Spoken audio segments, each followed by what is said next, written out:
కాకినాడ జిల్లా అనపర్తి నియోజకవర్గం పెదపొడి మండలం పుట్టకొండ గ్రామంలో పోషణ మహాన్ వేడుకలు ఘనంగా నిర్వహించారు. ఈ సందర్భంగా అంగన్వాడీ టీచర్ రాజేశ్వరి మాట్లాడుతూ ప్రతిరోజు ఆహారంలో రైస్ క్వాంటిటీ తగ్గించి ఆకుకూరలు, పండ్లు, కూరగాయలు ఎక్కువగా తీసుకోవాలని, విటమిన్స్ ను తప్పనిసరిగా చేర్చుకోవాలని సూచించారు. జంక్ ఫుడ్ ని మానుకోవడంతో పాటు మహిళలతో పాటు పురుషులు కూడా పిల్లల సంరక్షణలో భాగస్వామ్యం కావాలని తెలియజేశారు. కిషోర బాలికల నుంచి గర్భిణీలు, బాలింతలు, 5 సంవత్సరాల లోపు పిల్లలు రక్తహీనతకు గురి కాకుండా సంపూర్ణ ఆరోగ్యంతో ఉండేలా ప్రత్యేక సూచనలు అందించారు. పోషణ మాసంలో ప్రతిరోజు ఒక ప్రత్యేక థీమ్ ఆధారంగా కార్యక్రమాలు నిర్వహిస్తున్నామని అన్నారు. ఈ రోజు early child care education theme క్రింద ప్రీ స్కూల్ కి హాజరయ్యే పిల్లలకు ఆటపాటల ద్వారా శారీరక, మానసిక, సృజనాత్మకత అభివృద్ధి కలిగించే విధంగా పాఠాలు బోధించారు. అలాగే English, maths, Telugu activity, spoken English పుస్తకాలను అందజేశారు. ఈ కార్యక్రమంలో గ్రామ ఎంపీటీసీ దయ్యాల నారాయణరావు, ఉప సర్పంచ్ మిర్యాల శ్రీను, కూటమి నాయకులు కేతా శ్రీనివాస్, గుండు సత్యవతి, కేతా సత్యనారాయణ, ఎలుగండి భద్రం, మట్టా రాజు, ఆశా వర్కర్స్, హెల్త్ సిబ్బంది, అంగన్వాడీ టీచర్లు, గ్రామ పెద్దలు తదితరులు పాల్గొన్నారు. స్వశక్తి పరివార్ కార్యక్రమంలో భాగంగా హెల్త్ క్యాంపులు అనేవి జరుగుతున్నాయి.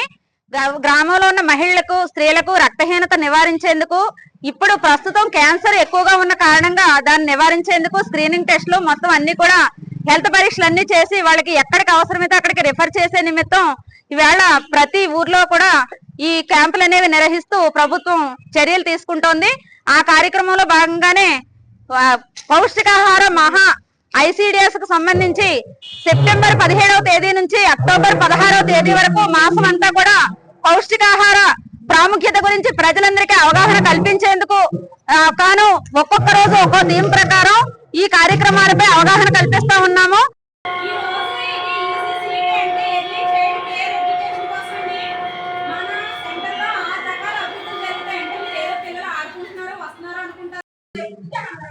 ఎందుకంటే ఇప్పుడున్న కాలంలో పశువులు తినే దానా అనేవాళ్ళం, ఏంటంటే జొన్నలు, గడ్డలు ఇలాంటివన్నీ.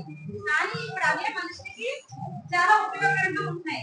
ఆ మాత్రమే రైతు ఉండేలాగా చూసుకుని ఆ విధంగా మనం ఫుడ్ అనేది మెయింటైన్ చేయాలని కూడా ఈ కార్యక్రమం పోషణ పట్టుకోవడం అనేది అయితే అండి. ఇక్కడ మా ప్రోగ్రామ్ వచ్చేసండి పోషణమా అండి. సెప్టెంబర్ 15 నుంచి అక్టోబర్ 16 వరకు కూడా మేము ఒక్కొక్క రోజు షెడ్యూల్ వస్తుందండి. ఆ షెడ్యూల్ ప్రకారంగా మేము ప్రతి రోజు కూడా పబ్లిక్ లో ఇన్వాల్వ్ అవ్వి, అలాగే మా లబ్ధిదారులను ఇన్వాల్వ్ అవ్వి, ముఖ్యంగా పురుషులను భాగస్వామ్యం చేసుకోమన్నారండి. ప్రతిదీ అస్తమా తల్లికే కాకుండా తండ్రులను కూడా మీటింగ్ పెట్టమని చెప్తున్నారండి. అంటే ఆఫీస్కి వెళ్ళిపోతారు, తల్లి ఆడవాళ్ళ మీదకే తల్లి పిల్లల పోషణ అయిపోతుంది, మన తండ్రులు కూడా భాగస్వామ్యం చేయడం వల్ల వాళ్ళు ఆరోగ్యంగా ఉంటారండి అని కూడా పురుషులను భాగస్వామ్యం చేసుకోమన్నారండి. ఇంకా ఇంకొకటి ఏంటంటే junk food road side food కూడా అసలు ఎక్కువగా తీసుకోకూడదని కూడా చెప్పమన్నారండి. చిరుధాన్యాలు, మిల్లెట్స్, అటు ఇంగ్లీష్ లో అంటారు మిల్లెట్స్ అని, చిరుధాన్యాలు కూడా మనం అలవాటు చేసుకోవాలండి. ఓల్డ్ ఈజ్ గోల్డ్ అంటే పూర్వకాలం అందరం కూడా చిరుధాన్యాలే తినేవారు. మన అమ్మమ్మలని, నానమ్మలని రాగి జావా, కొర్రల పాయాసం, కొర్రలను అలా తినేవారండి. ఇప్పుడు అలా కాకుండా మనకి వండుకోవడం కూడా బాగా కొంచెం నీరసం వచ్చేసి, అంటే మన తినలే మనకి ఓపిక లేకుండా అయిపోతుంది అనమాట అండి.